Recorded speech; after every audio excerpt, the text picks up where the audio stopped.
Alright, so number 4 asks us to solve, and what that means is that we're going to get D by itself.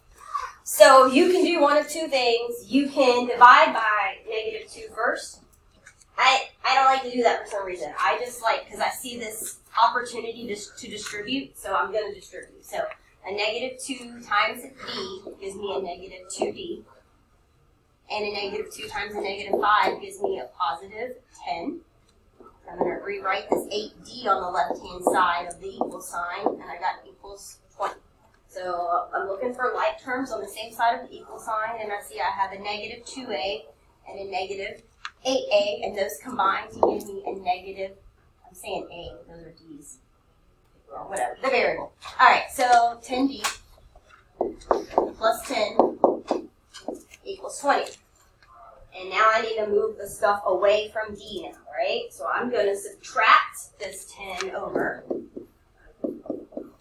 leaving me with -10D is equal to 10. D is still not by itself, so I'm going to divide by -10, divide by -10, leaving me with D equals -1. Good job.